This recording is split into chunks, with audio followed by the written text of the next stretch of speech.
And he certainly saved himself partly because he was worth a lot more to his creditors out of bankruptcy than in bankruptcy. But I think another one of the takeaways is just the way that Trump conducts business. He has his own style. I mean, there's some people that if they borrow money, they feel obliged to pay it back no matter what. Through thick and thin, their handshake is their bond.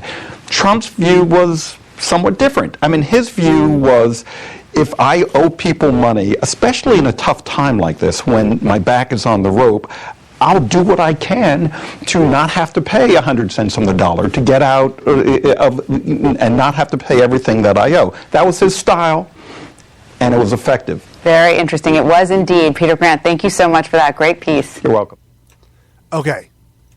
So apparently Peter said there are people out there that are willing to pay 100 cents on the dollar. If I owe you that money, I'm going to give you that money. 100 cents on the dollar.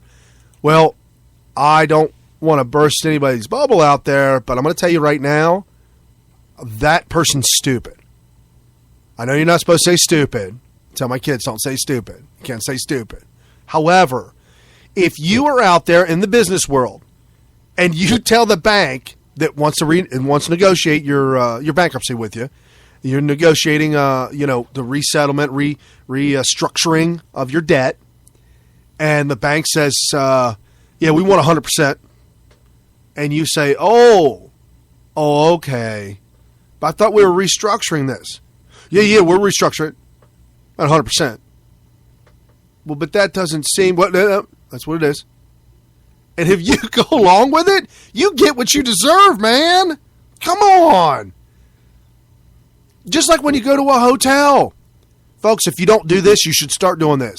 When you check into a hotel, if it's later on in the evening, like 6, 7 o'clock in the evening, and you're checking into a hotel, ask the clerk at the desk, say, hey, can I get a free corporate upgrade?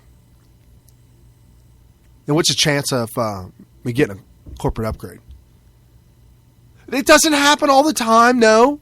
But let me tell you the times it has happened for me. It's been amazing. The suites are incredible. Now, don't do it at the Embassy Suites because all their rooms are exactly the same.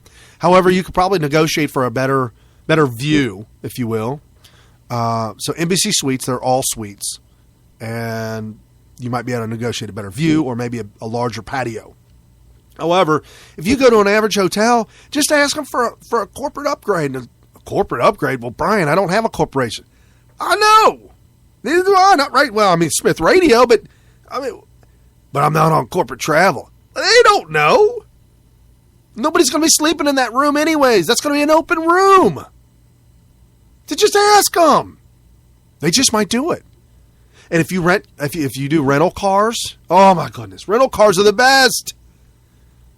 Get the cheapo, El Cheapo, $28 a day. And when you go pick up your rental car, ask them, say, hey, can I get a free corporate upgrade? They will. They'll more likely do that for you than a hotel, though. Oh my goodness. We went to, the wife and I, when we lived out in Los Angeles, we drive to Las Vegas. It was a 5-hour drive. And we'd rent a car every once in a while just because it was fun.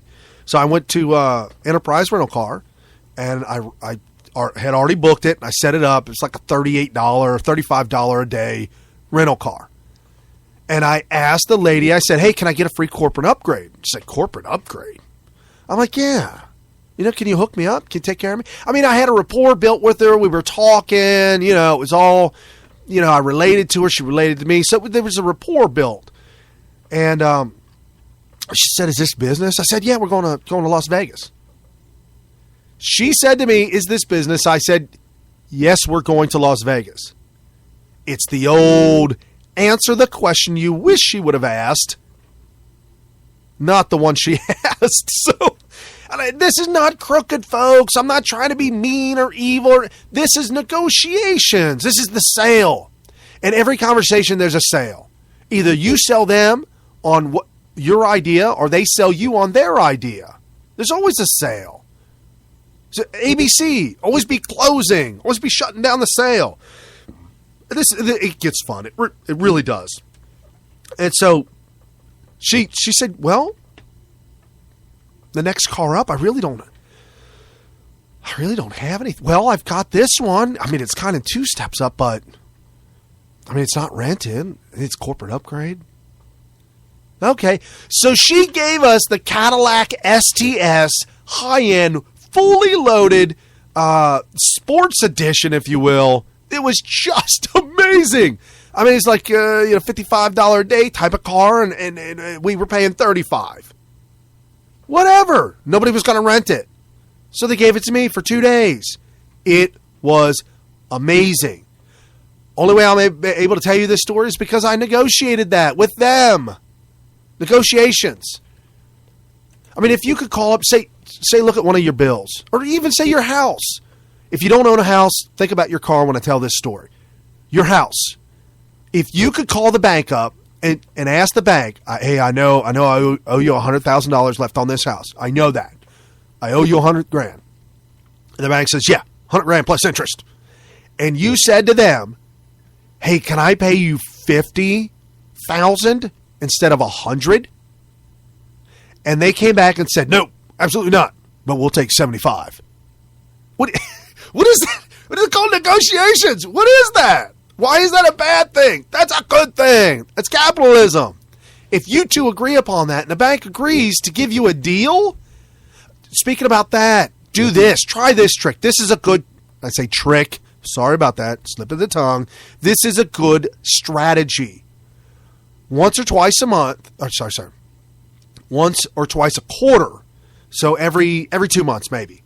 If you're trying to build up your credit or whatever you're attempting to do with your credit, take your credit cards, the ones that you have, and every couple of months, call the credit card company and ask them, say, can you raise my limit or lower my interest? Give me a raise on my interest, give me a raise on my interest. Give me a raise on my credit or lower my interest. You will be amazed. They will do it. They'll do one or the other, or they'll tell you, we can't do it now, but if you call back in 3 months, we might be able to do something. Folks, it is amazing. It's called the art of negotiation. That's him. That's Trump. That's what he talked about. And people that are spineless, people that, I wish he would, I can't do that, I can't do that. Well, then don't do it, and don't make fun of those who do it. That's all. So you get these talking heads like this that make fun of people who do things that they can't possibly do because they don't have the spine or the stomach for it. Oh, wow. Just amazing. Sorry about it. I didn't want this to be all about your corporate capitalism things, but I'm giving you some little tidbits, some little things that relate to all this that can help you out in your life and every day. I'm taking what Trump does on a grandioso scale of, tens of millions and millions of dollars, the negotiations that he makes, and bringing it down to a level that we can all understand. These are the little things, the little negotiation things. And once you master those, then you can, master some larger ones. Like if you go to buy a car, there's a negotiation there. Do you go to a car dealer? I do know a guy who does go to a car dealer and pays full price. I do know that guy. There is that guy out there.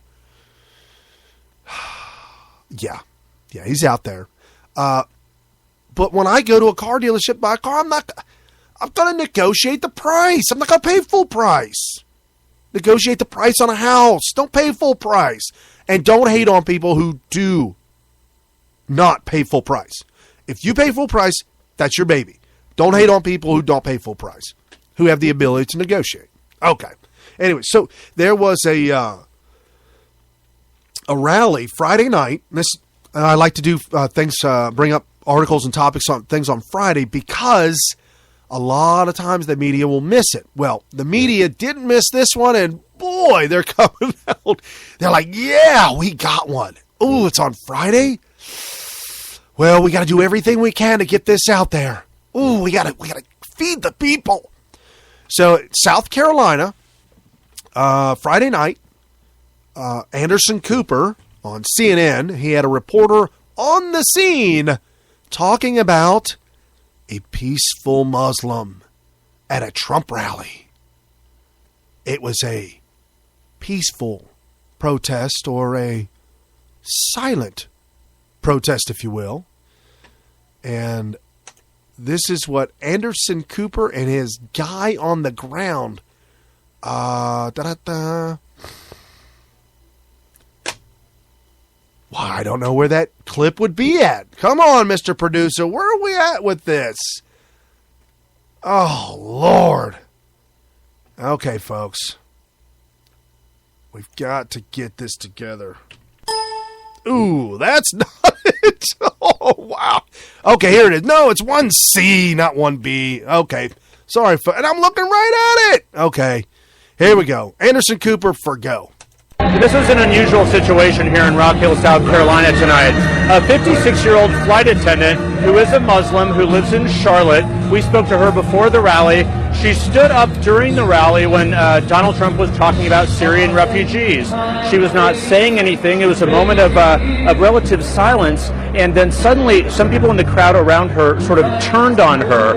And some police came forward her, as you can probably see this video here, and escorted her out. And my colleague Jeremy Diamond spoke to her afterward, and she said that she was very surprised by this. She said she came to this rally with the idea of allowing Trump supporters to see what a Muslim looks like. Of course, there's been so much inflammatory rhetoric in the last several weeks since Donald Trump has called for a ban on travel for Muslims coming into the U.S. So she said she came to this rally in not far from Charlotte just to see it, and mainly so Trump supporters could see her. But as you can see there, she made it about halfway through the rally, and she was escorted out. So just one of several disruptions at this rally tonight. Of course, not as many as last night in Burlington, Vermont, but Anderson, it was an unusual moment, somewhat of an uncomfortable moment for someone sitting around her. And then some other people in this crowd turned pretty ugly on her and started shouting some epithets and other things. So